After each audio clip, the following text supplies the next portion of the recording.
One more time.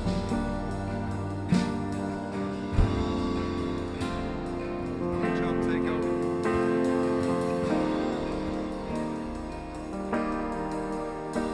'Cause He is our portion and we are His prize, drawn to redemption by the grace in His eyes of His grace. Is an ocean we're all sinking. Meets earth like an unforeseen kiss. My heart turns violently inside of my chest, and I don't have time to maintain these regrets that I think about the way He loves us. Oh, how He loves us. Oh, how He loves us. Oh, how He loves. Yeah, He loves us. Oh, how He loves us. Oh, how He loves us. Oh, how He loves. He loves us.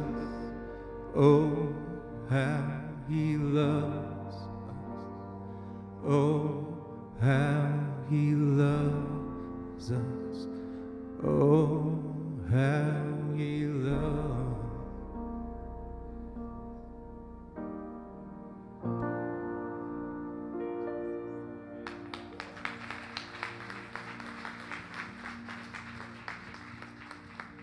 Nothing better than worship here at the Rock. I'm a grateful believer in Jesus and recovery for codependency, enabling an abortion. And my name's Terry. And I get the honor of introducing our testimony tonight. And I just have a little short story about her. As I said, I'm in recovery for abortion. So every Christmas we have at Nettleton a candle lighting ceremony for the children, to honor children that moms have lost. And for a long time I couldn't look Dora in the face because she lost hers by no choice of hers, and I lost mine through my choice. So I had a lot of shame and guilt with that, and this lady just extended so much grace and mercy to me that she invited me to participate one year, and I've never forgotten it. It was Jesus was skin on. So, and it was another part of my healing that she would include me in, because I just didn't feel like I could even look her in the face. So, Dora, come and share your story.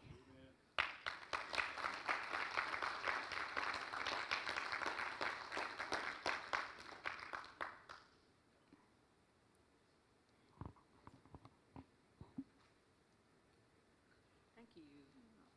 You're so sweet.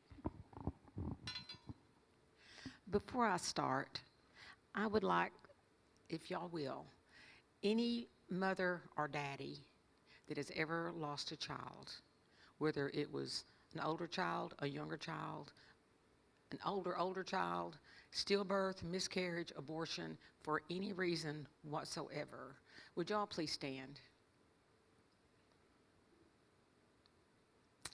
Would y'all do me one more favor? Please say their name out loud. We will never forget. We don't want people to forget. I didn't say mine, Angie. Thank you.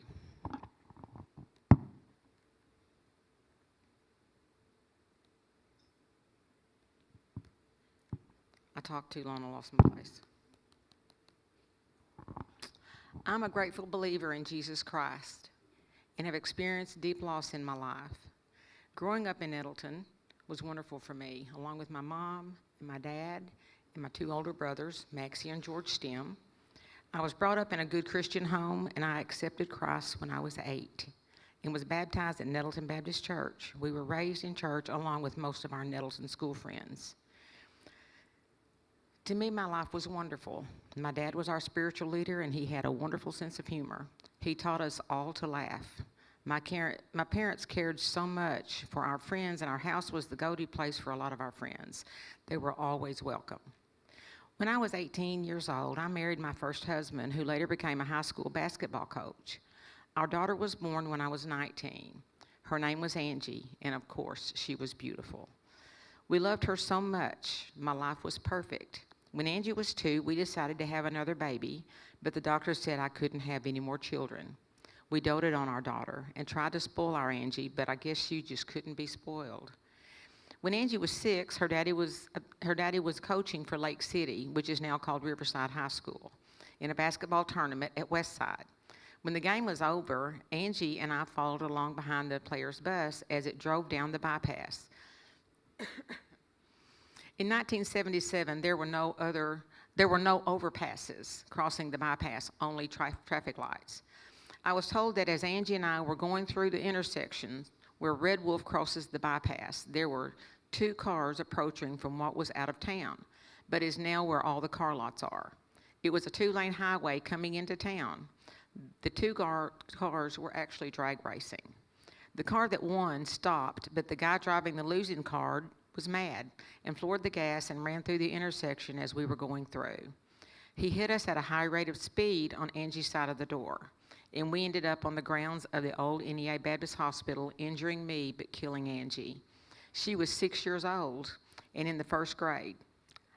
Our wonderful world was over, just like that. When Angie died, I was 25 years old, and my world stopped. I was a Christian. I knew I was God's child, and I knew He performed miracles, and I knew He raised Lazarus from the dead. I begged Him to do the same for Angie. Please just bring her back to me. But God did not perform the miracle I had begged for.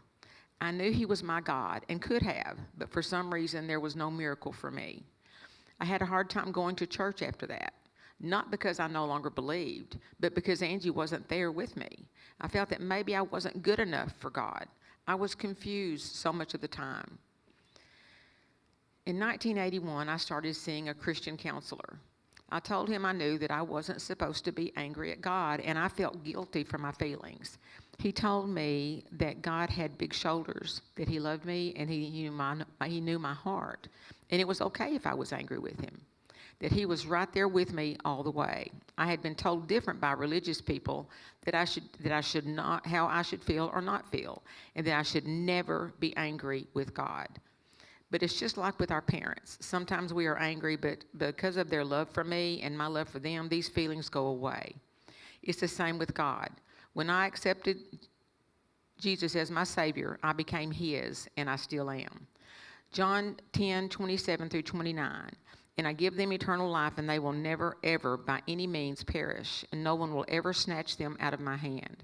My Father, who has given them to me, is greater and mightier than all, and no one is able to snatch them out of the Father's hand. He loved me unconditionally, and He knew my heart, and He knew my grief, and He knew I loved Him. He never left me. I remember there were times when I was alone. I would fall to the floor in my grief. I would remember uncontrollable sobs, and I would lay there and beg God to take this from me, that I couldn't take this pain anymore. I'm sorry, just a second. Each and every time this happened, I would feel His quiet, comforting hand cover over my heart. It was like a calm hand was placed over my heart, and I could feel it inside of me. It was like this warmth and calmness would go through my body. I could feel it out to my fingertips and to the tips of my toes. Each time this happened, the Lord took the overwhelming grief from me, and each time I thought, He never left me. He was always there. All I had to do was turn around, and He was right there. In Deuteronomy 31:16, it says, "The Lord your God goes with you. He will never leave you or forsake you."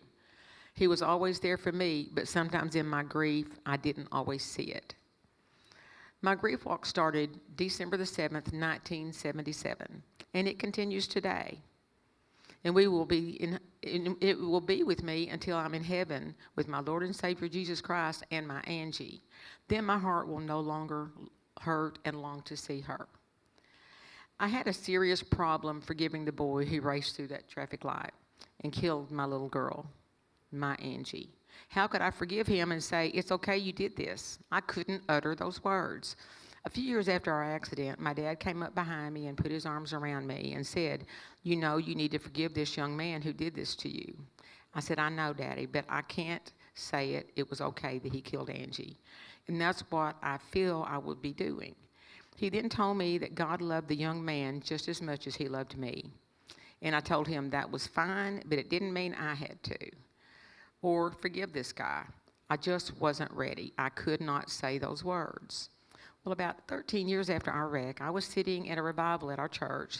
The evangelist was preaching about forgiveness. Of course, I was feeling torn. If I couldn't forgive, how could God forgive me?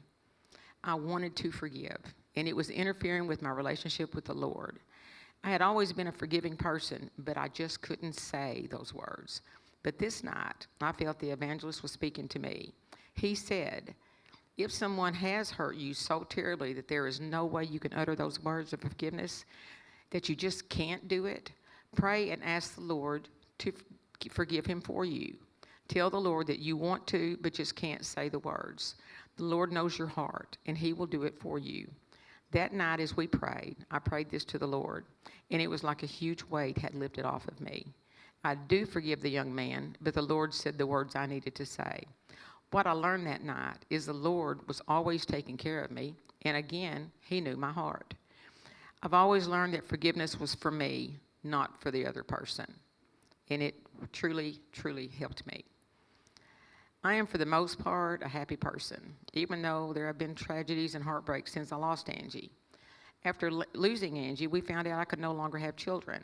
So a specialist performed a very painful, crucial surgery on me. This was before IVF was legal in the U.S. He was trying to help me become pregnant, but after 18 months, we realized the surgery was unsuccessful and that I had developed a 14-centimeter abscess on my remaining ovary.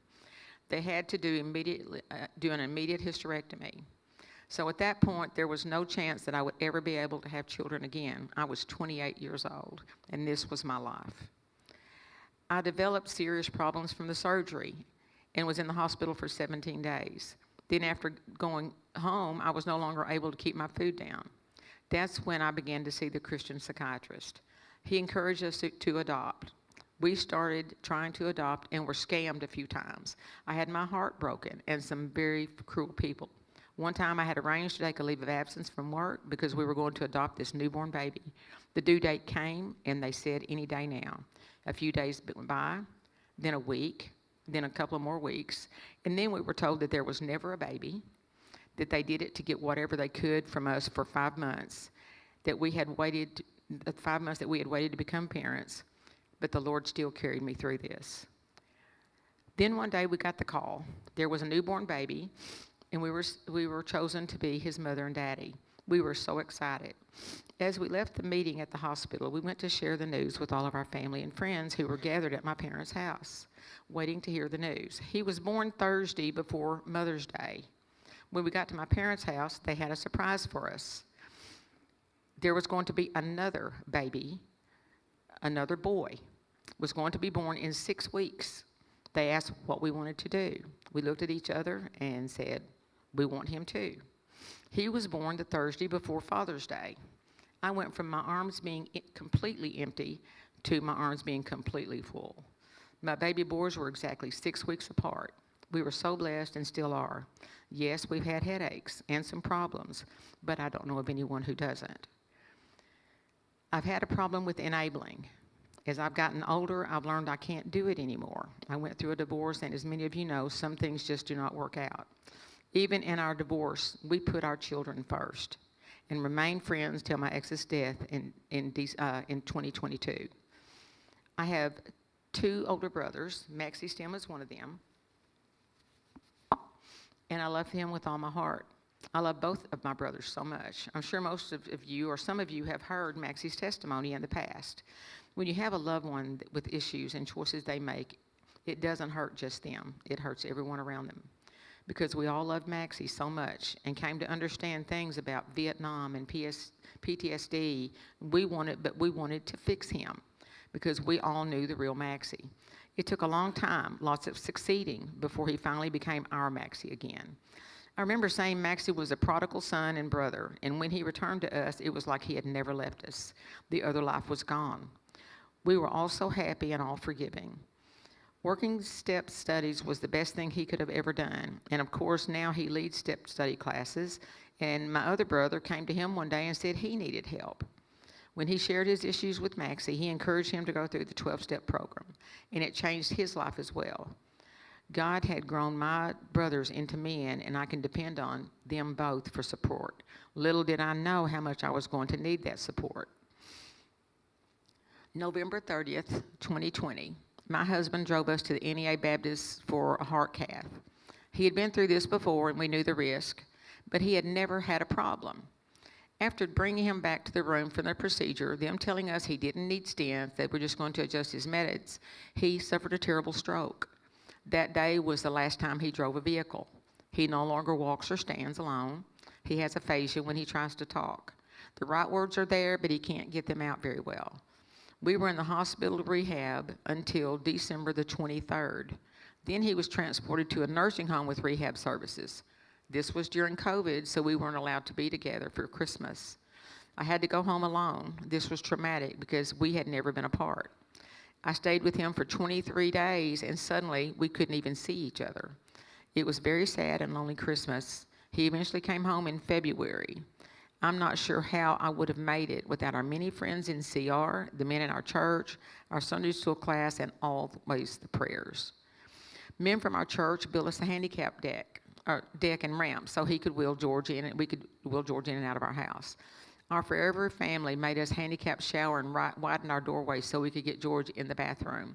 It was a heartbreaking time, but so many people were praying for us. We survived it. God used so many people to bless us. There are different kinds of losses. The loss I have experienced since George's stroke is the loss of both of us sharing with each other. I share and he agrees with me because he has the loss of memory. We went everywhere together. We were in a couple's Sunday school class. We went to our grandchildren's games and activities. We went to eat together and out with our friends. We even shopped together. He liked to shop. He liked going with me anywhere I went. We just sincerely liked to do things together and enjoyed being together. For a while, we had a wheelchair-accessible van, but it hurt my back and I could no longer maneuver him up the ramp. Now we sit at home and watch TV together.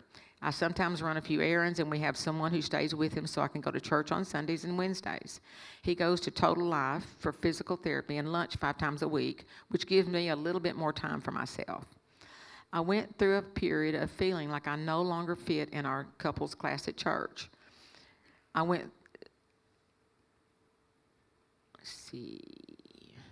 But found a ladies class that I enjoy.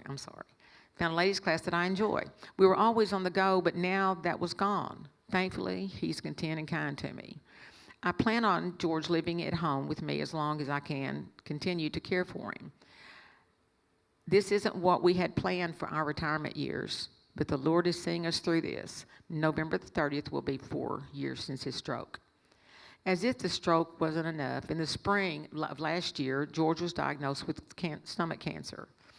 It was found accidentally through another issue he had, which was unrelated, but it was in the early stages and he had no symptoms. After praying about it, we decided in faith to have the surgery, even though his doctor laid out quite a few risks involved. He no longer advised George to have the surgery because of the pneumonia, heart issues, and lasting effects from the stroke. He felt the risk would be too high, but left the decision up to us. If he didn't have the surgery, we were pretty sure what the outcome was going to be. If he had the surgery, there was a chance he would not survive. But we felt at least we needed to try. Within 2 weeks, he had the surgery, and the pathology report came back everything was clear, even the lymph nodes. I prayed for a miracle that the initial cancer diagnosis would be wrong and was mildly disappointed when they didn't happen.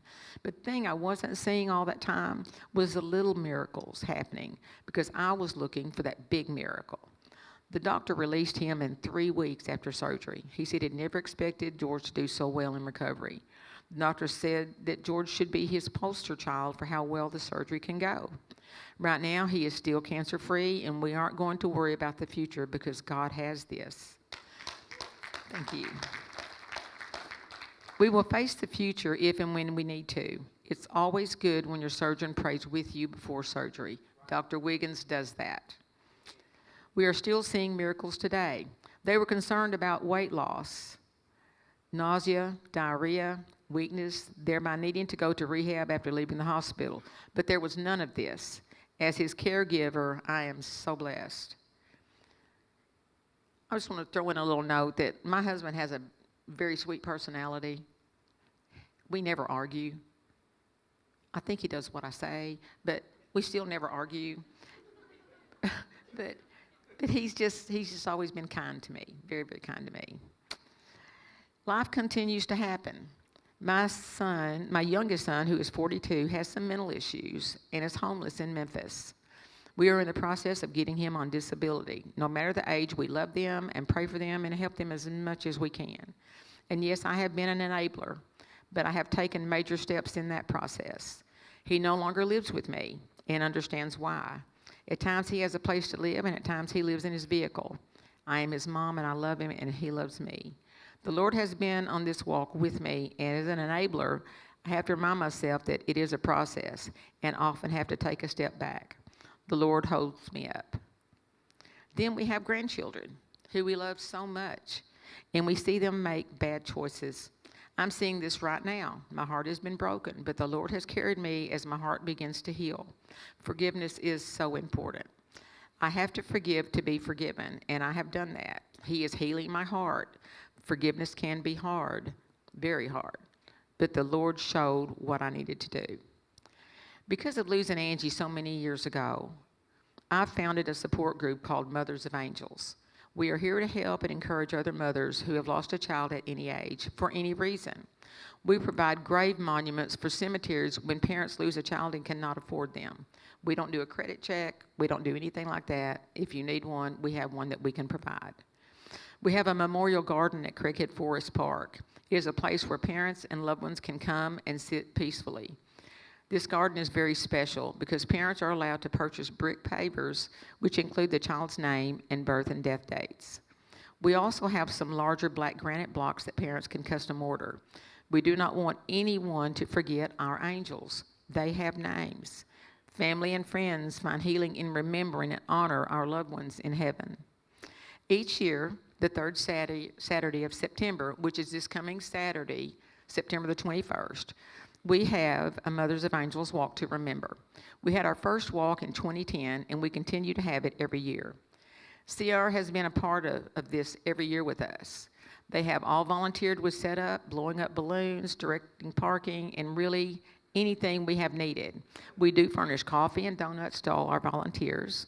We sell t-shirts each year, and it would be like to order one. We can take care of that, or you can purchase one. We actually have some here, and Teresa is wearing one. I'm wearing one, but this is what they look like this year.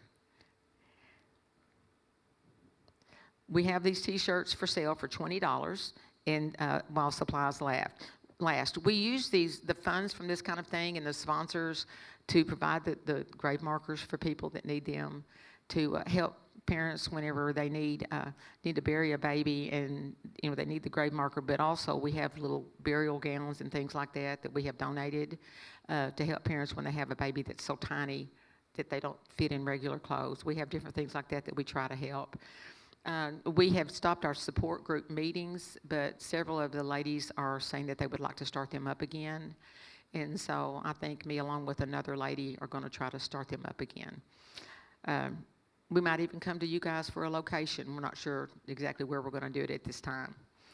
If you're a newcomer to Celebrate Recovery, I hope my story has shown you that God will walk with you through your losses and heartaches, just like God has me. And your CR family is here to support you as well. Thank you so much for letting me share. And as always, I do this in Angie's memory. Thank you.